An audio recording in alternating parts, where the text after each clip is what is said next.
Hello বন্ধুরা, আবারও চলে এলাম আমি শেফালিদির রান্নাঘরে। সবাইকে স্বাগত জানিয়ে আজকে রেসিপি শুরু করছি। আজকে তৈরি করব কাঁকড়ার একটা রেসিপি, ভীষণ সুন্দর একটা রেসিপি।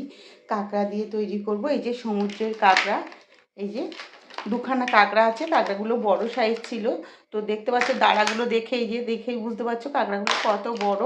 এই যে কাঁকড়ার ঠ্যাংগুলোকে আমি কিন্তু দাঁড়াগুলোকে এই যে মাঝখান থেকে এরকম করে ভেঙে নিয়েছি। ভেঙে নিয়েছি এরকম দুটো হয়েছে, একটা ছোটো একটা বড়। আর এই যে কাঁকড়াগুলো এরকম বড়, এক একটা পিস এরকম বড় ছিল, আমি মাঝখান দিয়ে কেটে দু টুকরো করে নিয়েছি। তো দুটো কাঁকড়া আছে এখানে। কাঁকড়াগুলোকে ভালো করে ধুয়ে নিয়েছি, নিয়ে পরিষ্কার করে দাঁড়া টাড়াগুলো ফেলে দিয়ে কাঁকড়াগুলোকে কেটে নিয়েছি, কেটে পরিষ্কার করে ধুয়ে নিয়েছি। আর এখানে দেখুন বন্ধুরা, দুখানা আলু নিয়ে নিয়েছি। আর এখানে আদা গ্রেট করে নিয়েছি, পেঁয়াজ, টমেটো, কাঁচা লঙ্কা, তেজপাতা। আজকে কাঁকড়ার একটা দারুণ রেসিপি হতে চলেছে বন্ধুরা, সম্পূর্ণ ভিডিওটা দেখবেন, আশা করছি ভীষণ ভালো লাগবে। এখানে দিয়ে দিলাম অল্প করে লবণ, দিচ্ছি অল্প করে লবণটা দিয়ে ভালো করে কিন্তু কাঁকড়াগুলোকে একটু মাখিয়ে নেব নুন হলুদ দিয়ে। এখানে দিয়ে দিচ্ছি একটু আদা, তার সঙ্গে একটু দিয়ে দেবো অল্প করে পেঁয়াজ। আদা পেঁয়াজটা দিয়েও কিন্তু আবারও একটু মাখিয়ে নেব। আগেই বলেছি একদম ইউনিক পদ্ধতিতে আজকের এই কাঁকড়া রেসিপিটা বানাবো। আদা রসুন পেঁয়াজ লবণ হলুদ দিয়ে কাঁকড়াগুলোকে ভালো করে মাখিয়ে মিনিট 5 মতন রেস্টে রেখে দেবো। সসপ্যানটা গরম হয়ে গেছে, এবার এখানে দিয়ে দিচ্ছি তেল।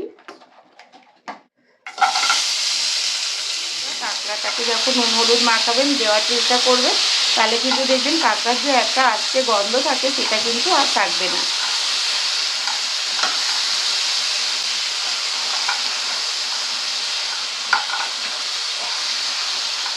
কাঁকড়াগুলোকে কিন্তু লাল লাল করে ভেজে নেব।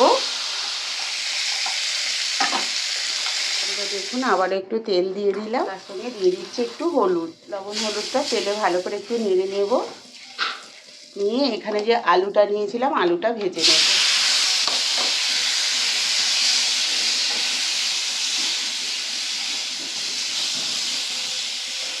ভাজা হয়ে গেছে, এবার আলুগুলোকে আমি নামিয়ে নিচ্ছি একটা প্লেটে।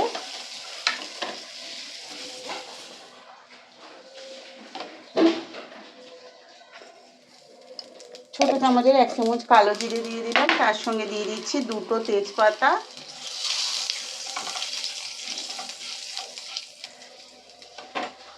আর এখানে দিয়ে দিচ্ছি গ্রেট করে রাখা আদা, আর তার সঙ্গে দুখানা গ্রেট করে রেখেছিলাম পেঁয়াজ।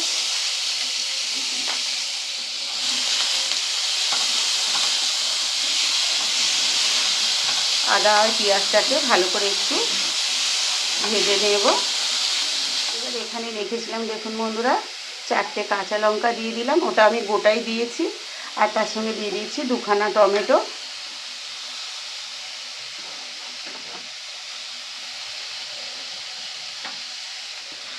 প্রথমে দিয়ে দিচ্ছি 1 চামচের মতন হলুদ গুঁড়ো, 1 চামচ জিরে গুঁড়ো, 1 চামচ ধনে গুঁড়ো।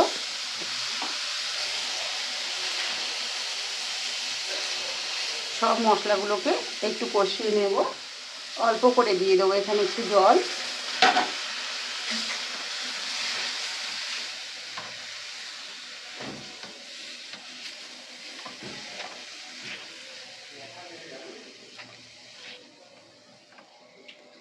তো বন্ধুরা দেখুন এখানে দিয়ে দিচ্ছি একটা লঙ্কা গুঁড়োর প্যাকেট সানরাইসের।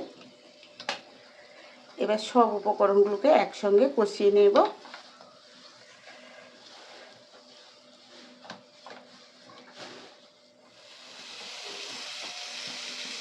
দেখুন বন্ধুরা আমার মশলাটা কিন্তু কষানো হয়ে গেছে। এই মশলার মধ্যে কিন্তু কাঁকড়াগুলো এবার দিয়ে দিলাম। কাঁকড়াগুলো দিয়ে আবার একটু নাড়াচাড়া করে নেব। এই যে ভেজে রেখেছিলাম আলুগুলোর সঙ্গে দিয়ে দিলাম। আলুগুলোকেও একটু ভেজে নেব ওর সঙ্গে, এই মশলার সঙ্গে আলুটাও আবারও একটু মশলা দিয়ে কষিয়ে নেব। সব কিছুকে মিনিট 2 মতন কষিয়ে নিতে হবে আলু আর কাঁকড়া দিয়ে।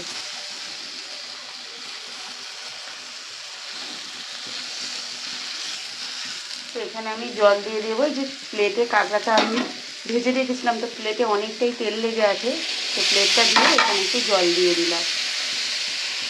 হাফ বাটি মতন জল এখানে আমি দিয়ে দিলাম।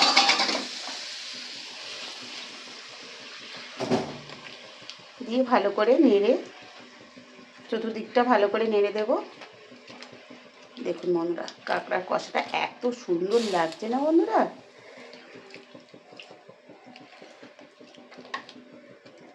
অনেক দিন পরে আজকে বাড়িতে কাঁকড়া এসছে।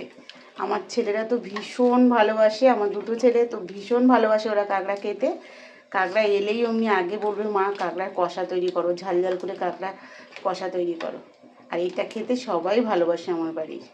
তো তোমাদের কেমন লাগলো বন্ধুরা অবশ্যই কিন্তু কমেন্টে জানিও তোমাদের কাঁকড়া খেতে কেমন লাগে। আর কারা কারা কাঁকড়া খেতে ভালোবাসো অবশ্যই কমেন্টে জানিও। ওপর থেকে দিয়ে দিচ্ছি একটু কসুরি মেথি, দিয়ে আবার একটু নেড়ে দেব।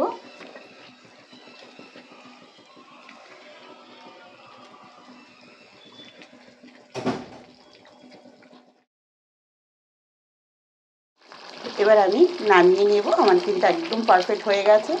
এই দেখুন একদম মাখা মাখা হয়ে গেছে। আর যেহেতু আলু দিয়ে করেছি একটু মাখা মাখা ঝাল রেখেছি যাতে ভাতের সঙ্গে মাখিয়ে খেতে ভালো লাগে। তো এবার আমি গ্যাসটাকে অফ করে দিয়ে তরকারিটাকে নামিয়ে নেব। গ্যাসটাকে অফ করে দিলাম। তো তোমাদের কেমন লাগলো বন্ধুরা অবশ্যই কিন্তু কমেন্টে জানিও। আর এই কাঁকড়ার রেসিপিটা ভালো লাগলে শেফালি দি রান্নাঘর চ্যানেলটাকে সাবস্ক্রাইব করে পাশে থেকো বন্ধুরা। আর ফেসবুক থেকে দেখলে একটা ফলো করে দিও, কমেন্টে অবশ্যই জানিও আজকে রেসিপিটা কেমন হয়েছে। আর যেসব বন্ধুরা এখনও আমার চ্যানেলে নতুন, ইউটিউব থেকে দেখলে চ্যানেলটাকে সাবস্ক্রাইব করে পাশে থেকো বন্ধুরা। আর ফেসবুক থেকে দেখলে ফলো করে দিও। আর রেসিপিটা বন্ধুদের মধ্যে বেশি বেশি করে শেয়ার করো। সবাই ভালো থেকো, সুস্থ থেকো, পাশে থেকো বন্ধুরা।